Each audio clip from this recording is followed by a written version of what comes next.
What's going on, everybody? Josh Engleman and Ben Rasa here for Awesemo.com, and we are back with the breakfast menu served up by No House Advantage. First and foremost, hit that like button, subscribe to the channel, and hit the notification bell so you know when everything goes live. Then head on over to No House Advantage and sign up using that promo code Awesemo. Get yourself a $20 instant match deposit bonus NBA contest. Well, generally speaking, NBA contest, not right now, unfortunately. MLB, NFL fast approaching, PGA, you can do them all for cash prizes, and you don't have to worry about fantasy points. We're talking player props here. We're going to give out a couple of them later for our sides. They're not the main dish for today because No House Advantage does not run the NBA draft, but you should still go there anyway. NoHouseAdvantage.com or download the app in the App Store. Win big with player props today. Ben, we almost cleaned our plate yesterday, but unfortunately, Bryce Harper was unable to acquire a second hit, just 3 walks instead. Yeah, what can you do? He was getting on base, but those don't count for total bases, unfortunately. Again, I was fortunate to get that Cubs win. Garcia, it was a high-scoring game, but he fanned 9. That was easy to clear. That prop, I was really happy with it. I had a nice betting night, no drama, very relaxing. And that was nice to see on the diamond for a change. My dog is losing I hear him downstairs. Yeah, it's really irritating to me. There's nothing I could do. I think my wife is downstairs. I would like her to stop the dog. Maybe there's a burglar. I hope. I truly hope. If there's a burglar here at 9:14 a.m. where I live, we deserve it. They can have whatever they want. Something crazy happens, I assume it'd be good for views. Yeah, right? That's true. Look, sacrifices that I can make for the betterment of the Awesemo Odds YouTube channel, which you should be subscribed to. Anyway, we're looking at NBA draft bets for today. I've got 2, you've got 2, and I feel like you want me to go first in order to plan out your attack later on. No, that's not true at all. But I do think you being, the NBA guru around these parts, you've been doing contenders video, all that. You love the NBA draft. I'm gonna let you go first and set that tone. All right. 1 strip of bacon. You probably could have got this a little bit better earlier, but we're a little late to the jump. 1 strip of bacon on Franz Wagner, top 10, -170. From everything that I'm seeing, he's in play, starting at the Warriors at number 7, all the way down to number 10 for the Grizz. He's a versatile wing defender, really good 3-and-D potential, shot 38% from 3 this year. It's Mo Wagner's brother, so that's also fun. He's got the lineage. He fits everywhere. He's the type of guy that can go to every single team and just immediately play and not have any worries about fit, because he can do a little bit of everything. He can guard up and down the spectrum. He doesn't need to have the ball. Solid shooter, keeps it moving, great team guy. Everything works here. I think he's live at 7 for the Warriors if they keep that pick, because he doesn't need the ball. He can knock down the 3, can be part of a versatile defensive scheme. The Magic and the Kings both need this exact type of guy at 8 and 9. I could see it going either direction there. And then there is some murmurs that he could go at 10 now that the Grizzlies have moved up there, but I think they're looking a little bit more at Josh Giddey. But if Giddey goes earlier than 10, I think Franz Wagner can land here in Memphis at the 10 spot. 7, 8, 9, 10. I think that all works.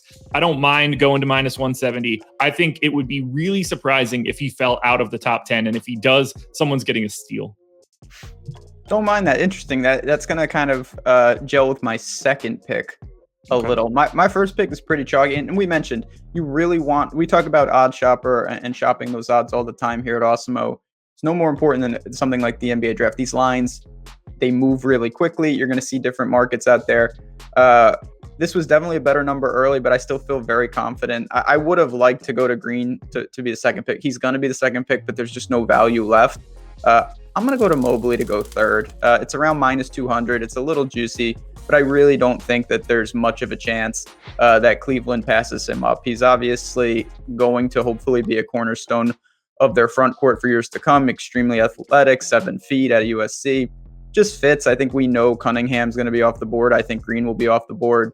I think the first 3 picks are very chalky this year, so I don't see any surprise there. -200, yeah, but you're still evaluating it against the odds of success. That's all that matters. I would lay -1,000 if it was true value of -10,000. I mean, that it doesn't really matter. It's all about weighing those odds. So at this point, -200, I still think you're getting a good price here, and he's going to be the 3rd player taken this year. So I'll do that to win 1 strip of bacon. I'm nervous about the first 3 picks in the draft. I'm going to put that out there. In what way? Right now. I think someone can move in and out, and then that just sort of sends everything to be pretty crazy. And that's where I'm having some trouble reconciling everything, because they're obviously the first 3 guys that I think are coming off the board. I'm nervous that someone's going to move into one of those spots, but we shall see. Like that's really something to not be able to just dig into very hard. Mobley goes 3, barring crazy changes.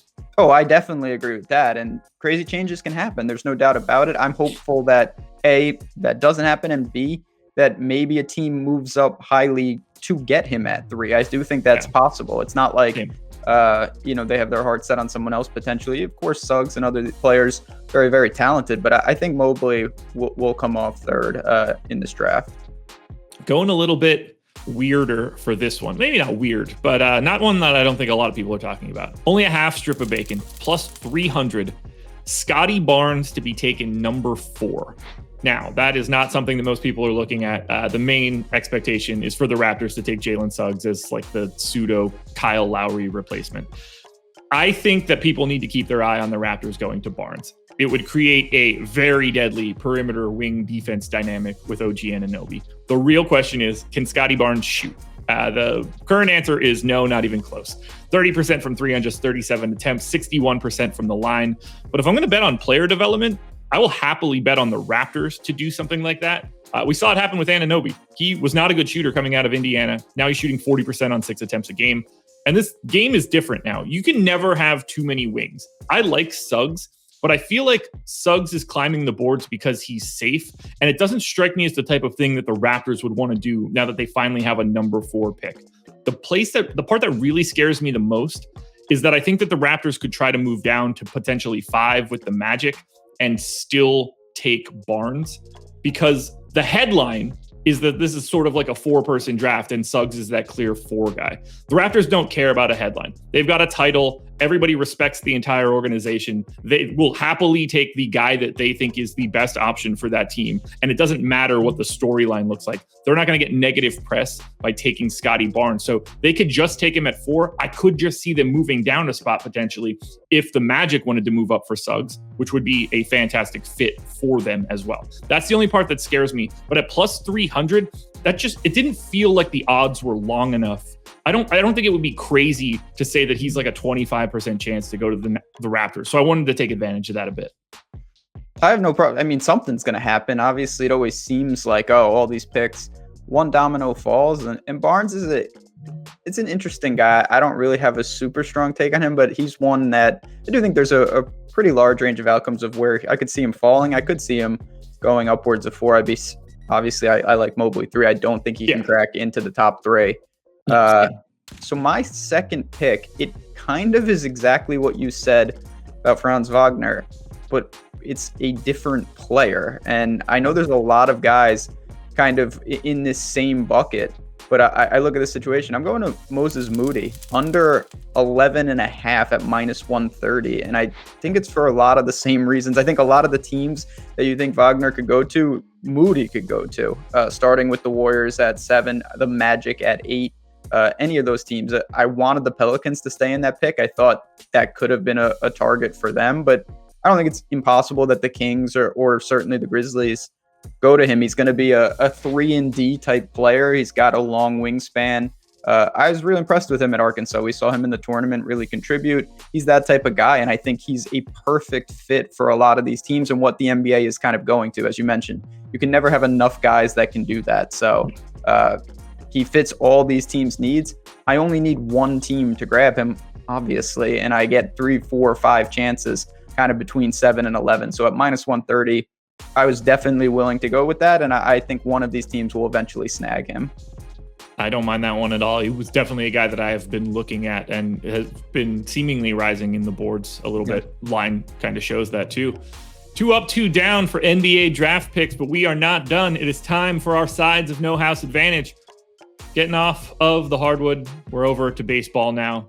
And I've got one that I just absolutely love because the public line just tells me that I should, and it's really that simple. Juan Soto, under 1.5 hits today. I have him projected for 0.95. Not that that really matters. Everybody's sort of just projected around 1 hit. But his current hits prop is minus 220 for under 1.5. So I'm getting a even line that is currently minus 220. Very, very easy to me. Under on Juan Soto. We're going to make it unanimous. That's one of those situations that I looked at the same things that you did. And, we talk about this a lot with NBA. There's not, with minutes, guys slide into a starting role and it's, oh my God, he's projected for 2 points on No House Advantage and he's going to play 40 minutes. It's an over every time. Baseball, you don't really get that. You're going to get the opportunities, but the lines still tell the story. And there were a couple guys that I looked at that had that same situation. But Soto, to me, was the highest variation in terms of north of minus 200 there. That's all I really care about. You may not win it on the individual night, but over the year, if that's what you're doing to make your No House Advantage picks, you're going to come out ahead. And that's what obviously we're going to do here to try to steal a win tonight. Yeah, I mean, if we just treat that like there's no VIG and it's minus 220, which is basically 69% to go under, we're getting it we are taking it at 50%. Yeah, that is a massive gap. If you were betting Kelly on something like that, you would be betting your house. The gap is huge. So don't overthink it. Juan Soto, that's true. No house, but we would have an advantage. Yep. There we go. Oh, man. I don't know how that's going to cut together, but it's going to be great. Either way, thank you for joining us on the breakfast menu served up by No House Advantage. Ben, any final plugs before we get out of here? No, stay tuned. I will give one plug. As many of you guys know, the Awesemo Odds sports betting channel is growing fast, and we want you guys to subscribe. But we also have a podcast network. And one of the shows, we have a podcast-only college football feed, Betting You. Me and Matt Gajewski breaking down all these teams. I know football is not on everyone's mind just yet. The season's like a month away for college football. There's a ton of value out there. So if you're a college football fan or just enjoy betting, go give that a listen. Really worth it. Like I said, between that and Awesemo Odds, we have you covered from a betting standpoint on all these sports. Very, very exciting. There it is. One last reminder, hit that like button, subscribe to this channel, subscribe to all of them. Awesemo Fantasy Football, Awesemo Odds, the regular Awesemo channel, subscribe to everything, hit the notification bell. Don't miss the content. We will be back again tomorrow with some more Olympics picks on the breakfast menu, served up by No House Advantage. We had a school-wide, basically it's like a beer Olympics without beer. We called it Rock for some sort of, but everybody picked their own stuff. Everybody made their own t-shirts, but volleyball was one of the pieces. I got too high for it and couldn't play. Sounds like something that would happen. That was senior year. I just remember being there and looking down at the high school. Yeah. Okay. Yeah. I was gonna say, wow, down, rebel 6th grade. No, this is senior year of high school. I remember looking down at the line before the volleyball game started, looking at my toes and the distance between it, and I could see the distance changing. I was like, shit, gonna have some trouble out here. No, ours was in middle school. It was devastating. I turned myself into the coach at that point. Smart. Yeah, and I should have been out there because I was tall in high school. Wasn't tall in high school. Still not tall. 6'2" at the net. In a generic high school tournament is that'll fly. Yeah.